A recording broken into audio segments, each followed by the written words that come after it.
Hello everyone. स्वागत है आपका अपने यूट्यूब चैनल लॉ स्कोप में।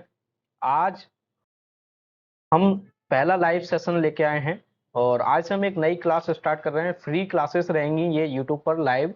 और आज के लेक्चर में हम स्टार्ट करने वाले हैं न्यू सब्जेक्ट जिसका नाम है लिमिटेशन एक्ट 1963। तो एक बार मुझे बताइए कि आपके पास आपकी स्क्रीन और ऑडियो क्लियरली आ पा रही है, तो हम आगे इसको स्टार्ट करें। तो चलिए हम स्टार्ट करते हैं आज की इस लेक्चर को। तो इस लेक्चर को स्टार्ट करने से पहले एक बात मैं आप सभी लोगों से बोलना चाहूंगा कि एक क्वाइट के साथ मैं हमेशा स्टार्ट करता हूं, एक स्टेटमेंट के साथ स्टार्ट करता हूं, a short pencil is better than a long memory. तो आप लोग विशेष रूप से ध्यान रखिए कि आप अपने पास एक पेन और रजिस्टर लेके बैठें, जिससे जो भी चीज आपको लगती है कि आपको नोट डाउन करना चाहिए आप बिल्कुल नोट डाउन करें। क्योंकि लिखा हुआ आपके साथ उम्र भर ताउम्र आपके साथ रहेगा, लेकिन हो सकता है जो आपने सुना हो 4 दिन आपके साथ रहे वो छूट जाए, निकल जाएगा दिमाग से। तो आप जो भी बातें आपको लगती हैं उसको नोट डाउन करना है तो नोट डाउन कीजिएगा। तो चलिए हम स्टार्ट करते हैं आज के इस लेक्चर को। और जो भी डाउट हैं आपके आप कमेंट बॉक्स में हमसे पूछ सकते हैं, हम बाद में इसके बारे में आपको नेक्स्ट क्लास में जवाब दे सकते हैं। तो चलिए हम स्टार्ट करते हैं। तो आज हम पढ़ने वाले हैं फ्री लॉ क्लासेस हैं लॉ स्कोप के द्वारा, और जिसका पहला जो सब्जेक्ट हम पढ़ने वाले हैं लिमिटेशन एक्ट 1963 है, जिसके बारे में आज हम थोड़ा सा बेसिक चीजें जानेंगे। व्हाट इज लिमिटेशन एक्ट, क्या होगा, या लिमिटेशन एक्ट के अंदर हम क्या क्या चीजें पढ़ेंगे, इन सभी चीजों के बारे में देखेंगे। तो सबसे पहले हम बात करते हैं जनरली लिमिटेशन एक्ट को पढ़ने से पहले कुछ और चीजें हमें जानना चाहिए, क्योंकि हम यहाँ पर जो स्टार्ट करने वाले हैं बहुत बेसिक से स्टार्ट करेंगे, बेसिक से हाई की ओर जाएंगे और बहुत सारी नॉर्मल चीजों को जानेंगे। सबसे पहले एक क्वेश्चन आता है व्हाट इज लॉ, यानी कानून क्या है, विधि क्या है। तो सबसे पहले इस बात का हमें आंसर पता होना चाहिए कि व्हाट इज कानून, लॉ क्या होता है, विधि क्या होती है, इसके बारे में हमें पता होना चाहिए। तो सबसे पहले हम बात करते हैं कानून। सिंपल सी बात है, जो मनुष्य के आचरण को नियंत्रित करने के लिए जो नियम बनाए जाते हैं उन्हें हम कानून कहते हैं। क्यों ऐसी जरूरत क्यों पड़ी, जब हमारा देश जब हम उस पुराने काल में हम जाएं तो हम क्या थे, एक जनरल कैटेगरी से, यानी कि सिंपल सी बात है, जो हमारे जो बंदर होते हैं उस सभ्यता से हम डेवलप हुए, धीरे धीरे डेवलप हुए। तो हमें समाज में विकास करने के लिए, समाज में एक साथ रहने के लिए नियमों की आवश्यकता पड़ी। क्यों, यदि किसी के पास कोई लगाम नहीं होगी तो हर व्यक्ति अपने आप में स्वतंत्र है, कोई व्यक्ति कुछ भी करेगा।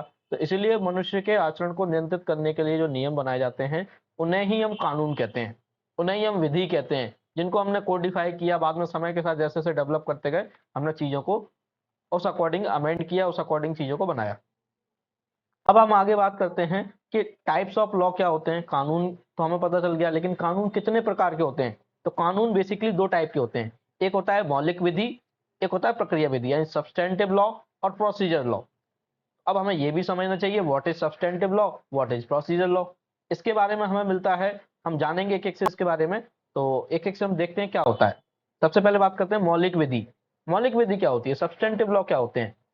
वे सारे नियम, ये ऐसी विधियां जिनके माध्यम से किसी व्यक्ति को अधिकार और दायित्व प्रदान किए जाते हैं, वे सारे लॉ क्या कहलाते हैं, सब्सटेंटिव लॉ कहलाते हैं, यानी कि मौलिक विधि कहलाते हैं। यानी कि जिनके माध्यम से किसी व्यक्ति को अधिकार दायित्व, यानी rights and liabilities, rights and duties दी जाती हैं किसी भी व्यक्ति को, वे सारे लॉ क्या कहलाते हैं, सब्सटेंटिव लॉ कहलाते हैं।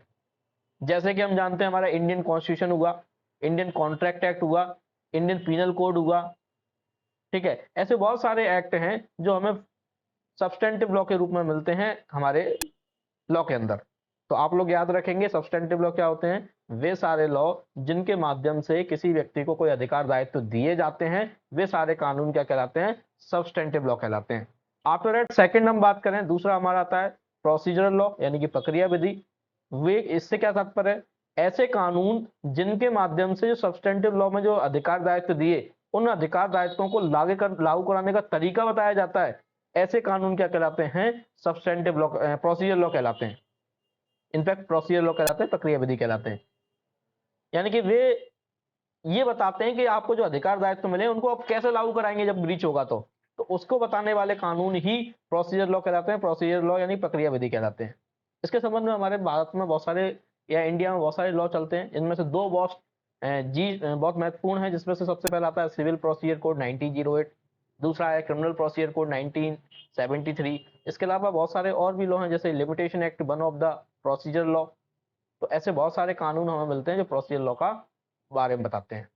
तो यहाँ तक आपको क्लियर हुआ कि क्या होता है सिविल लॉ क्या होता है अपना मौलिक विधि यानी कि सब्सटेंटिव लॉ, क्या होता है प्रोसीजर लॉ।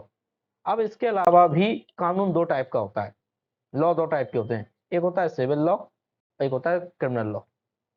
तो what is civil law, what is criminal law. तो सिविल लॉ की हम बात करें, वे सारे लॉ जिनके माध्यम से हम एक एक से समझेंगे कि वे सारे लॉ ऐसी विधि जिसके किसी प्रावधान के उल्लंघन पर प्रतिकर के रूप में प्रावधान दिया जाता है, उल्लंघन का पर आपको प्रतिकर देना पड़ता है, तो वे सारे लॉ सिविल लॉ कहलाते हैं या सिविल विधि कहलाते हैं। जैसे कि इंडियन कॉन्स्टिट्यूशन हुआ, इंडियन कॉन्ट्रैक्ट एक्ट हुआ, ठीक है, ये सारे क्या कहलाएंगे, सिविल लॉ कहलाएंगे। ट्रांसफर प्रॉपर्टी एक्ट हुआ, ऐसे हमें लॉ मिलते हैं। स्पेसिफिक रिलीफ एक्ट है, इसमें भी सिविल लॉ है। ऐसे ही हमें क्रिमिनल लॉ की बात की जाए तो दांडिक विधि कौन सी होती है, ऐसी विधि जिनके किसी प्रावधान के उल्लंघन पर दंड की व्यवस्था होती है, दांडिक विधि कहलाते हैं। एग्जाम्पल के रूप में आईपीसी हुआ, Indian penal code, NDPS act हुआ, हमारा पॉक्सो एक्ट हुआ, हमारा जुवेनाइल जस्टिस एक्ट हुआ, हमारा डॉरी प्रोविजन एक्ट हुआ। बहुत सारे एग्जाम्पल मिलते हैं, ऐसा हमें जानते हैं। तो दांडिक विधि क्या होती है, यानी क्रिमिनल लॉ क्या होता है, सिविल लॉ क्या होता है, आज हमने ये सारी चीजें समझा। इसके आगे हम नेक्स्ट बात करते हैं, आगे आगे हम बढ़ते हैं। अब आते हैं हम अपने लिमिटेशन एक्ट पर।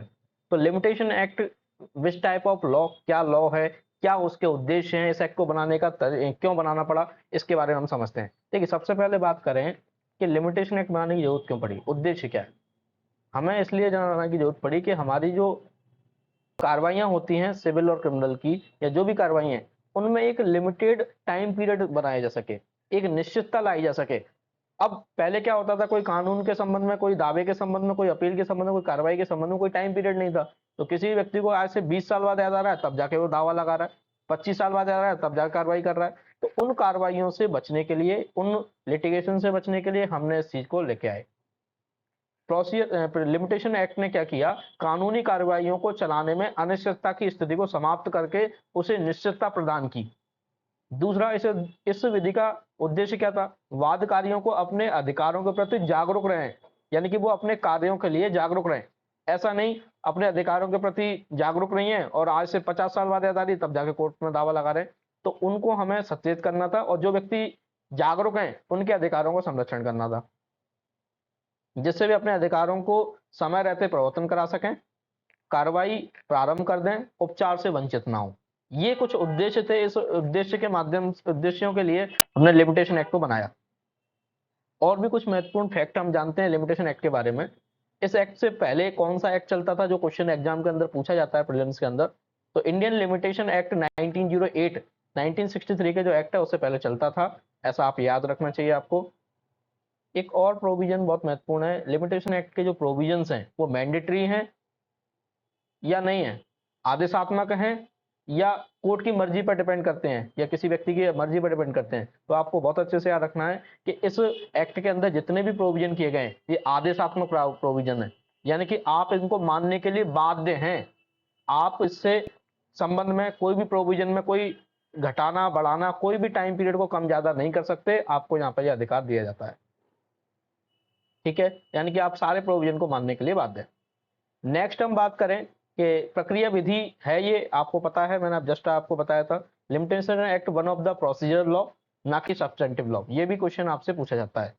आइए हम नेक्स्ट आगे बात करते हैं। अब हम थोड़ी सी जनरल चीजें देखते हैं जो लिमिटेशन एक्ट के संबंध में एग्जाम में पूछी जाती हैं। सबसे पहले हम बात करें इसका एक्ट नंबर क्या है। तो एक्ट नंबर 36 है 1963 का, 1963 का 36, याद करना आसान है, 6336, ऐसा आप याद रखेंगे। 1963 का 63 है। मध्य प्रदेश सिविल जज की बात की है तो दो सब्जेक्ट हैं जो 1963 के हैं, एक तो लिमिटेशन एक्ट 1963 और एक स्पेसिफिक रिलीफ एक्ट 1963। तो आप याद रखेंगे। प्रेसिडेंट की इसको जो एसेंट मिली वो 5 ऑफ अक्टूबर 1963 को मिली, और इन्फोर्समेंट डेट जो है इसकी 1 जनवरी 1964 है, यानी कि 1 जनवरी 1964 को लागू हुआ। टोटल पार्ट की बात की जाए तो 5 पार्ट हैं, टोटल सेक्शन 32 है इस चैप्टर, इस एक्ट के अंदर। शेड्यूल की बात की है तो लास्ट में एक शेड्यूल दे रखा है, एक शेड्यूल है, उस शेड्यूल को भी हमने 3 पार्टों में डिवाइड किया है। कौन कौन से पार्टों में डिवाइड किया है, सबसे पहला पार्ट बताता है पार्ट नंबर 1, जो सूट्स के बारे में लिमिट बताता है कि बहुत सारे जो दावे होते हैं उन दावों की लिमिट क्या होगी। तो आर्टिकल 1 से लेकर आर्टिकल 113 तक हमें सूट्स के बारे में मिलता है, और इसमें हमने आर्टिकल 1 से लेकर आर्टिकल 1112 आप निकाल के देखिए, 112 तक हमने बहुत सारे दावों की लिमिट बताई, बहुत सारे सूट्स की लिमिट बताई। कोई दावा 1 साल में, 2 साल में, 5 साल में, 10 साल में, जो भी हमने लिमिट दे रखी है उस अकॉर्डिंग लगाते हैं। लेकिन एंड में एक आर्टिकल बनाया, आर्टिकल 113, उसको आपको अच्छे से याद रखना चाहिए, जो बताता है कि इन सारे दावों के अलावा भी कोई दावे बचते हैं जो हमारे लगाने के अधिकार है, तो उस दशा में आप उन दावे को विद इन 113 के अकॉर्डिंग 3 ईयर के अंदर, 3 साल के अंदर लगा सकते हैं, जब से आपको कॉज ऑफ एक्शन अराइज होता है। सेकंड पार्ट में इसका बताता है अपील्स के बारे में। तो अपील कित तक चलेंगी, अपील के बारे में प्रोविजन किए गए आर्टिकल 114 से लेकर 117 तक, क्या लिमिट रहेंगी, ये सारे आर्टिकल आपको आर्टिकल वाइज करके याद रखना है, इसकी लिमिट्स आपको याद करनी है। इसके बारे में आगे हम लेक्चर में समझेंगे कि कौन सी लिमिट कैसे क्या है और कैसे याद करना होती है, ये भी हम समझेंगे। पार्ट नंबर 3 हमें बताता है एप्लीकेशंस के बारे में, यानी कि आवेदन के बारे में। जितने भी आवेदन सीआर लिमिटेशन एक्ट में बता रखे हैं, आर्टिकल 118 से लेकर 137 तक हैं, इनमें भी हमने वही कॉमन चीज अपनाई। आर्टिकल 118 से लेकर 136 तक हमने बहुत सारे एप्लीकेशंस बताई, कब एप्लीकेशन कौन सी लगाई जाएगी। लेकिन इसके अलावा हम बात करें कि आर्टिकल 137 में एक जनरल प्रोविजन हमने बताया कि यदि सारे एप्लीकेशन के बाद भी कोई एप्लीकेशन बच जाती है तो उसको आप 3 इयर्स के अंदर लगा सकते हैं, ऐसा हमने आर्टिकल 137 में बताया। अब हम बात करें लिमिटेशन एक्ट जो है, इसका एक्सटेंड कहाँ तक है, कहाँ कहाँ लागू होता है ये, तो होल ऑफ इंडिया पर एक्सटेंड है इसका। लेकिन 31 अक्टूबर 2019 से पहले ये जम्मू कश्मीर राज्य को छोड़कर पूरे भारत पर लागू होता था। तो आज की डेट में पूरे इंडिया पर लागू है, क्योंकि हमने जम्मू कश्मीर से 370 को हटा दिया है। आगे हम बात करते हैं, इसके अलावा जो हमारा लिमिटेशन एक्ट हमने बड़ा 5 पार्टों में हमने डिवाइड किया है, 5 चैप्टर्स कहीं ना कहीं इसके अंदर हैं, पार्ट हैं। तो पहला पार्ट हमें बताता है प्रिलिमिनरी के बारे में, जो सेक्शन 1 से लेकर 2 तक है। पार्ट नंबर 2 बताएगा दावों, अपीलों और आवेदनों की परिसीमा के बारे में, यानी कि सूट्स, अपील एंड एप्लीकेशंस की जो लिमिटेशंस होंगी उनके बारे में बताता है, सेक्शन 3 से लेकर सेक्शन 11 तक। पार्ट नंबर 3 बताता है परिसीमा काल की संगणना के बारे में, तो सेक्शन 12 से लेकर 24 तक प्रोविजन है इसके अंदर। पार्ट नंबर 4 बताता है कब्जे द्वारा स्वामित्व के अर्जन के बारे में, सेक्शन 25 से लेकर 27 तक प्रोविजन है। और पार्ट नंबर 5 हमें बताता है मिसलिनियस, सेक्शन 28 से लेकर 32 तक। तो इस तरीके से हमें इसको देखना है। आप एक बार इंडेक्स निकालिए, इंडेक्स से इन चीजों को देखिए, और पांचों पार्टों को आपको अच्छे से याद रखना चाहिए कि पांचों पार्ट किस तरीके से डिवाइड किए गए हैं। आपको एक मैं चीज बताता हूं कि जब इस तरीके से आप चीजों को इंडेक्स के साथ चीजों को याद करेंगे, कानून याद करने का सबसे बेस्ट तरीका है, पहले आप इंडेक्स देखिए। इंडेक्स से अगर आपको चीजें याद रहेंगी तो आपका सेक्शन वाइज क्वेश्चन बहुत हद तक सही हो जाता है। क्यों? सेक्शन वाइज जब क्वेश्चन आता है तो यदि आपको इंडेक्स याद है, आपको पता है कि इसमें पूछा गया है कब्जे द्वारा स्वामित्व के अर्जन के बारे में, तो आपको सेक्शन 1 से लेकर 24 तक टच करने की आवश्यकता नहीं है। आपको पता है सेक्शन 25 से 27 है, तो इन्हीं में से कोई आंसर होगा, तो ऑटोमेटिकली आपके 1-2 ऑप्शन तो ऑटोमेटिकली हट जाएंगे, तो आपका क्वेश्चन सही होने की संभावना बहुत ज्यादा मात्रा तक हो जाती है। चलिए आफ्टर दैट हम बात करें तो आज के लेक्चर में हम यहीं तक समझेंगे। इसके आगे हम बात करते हैं कि जो आज की वीडियो कैसी आपको लगी, आप हमें कमेंट करके जरूर बताएं आज का लेक्चर कैसा लगा।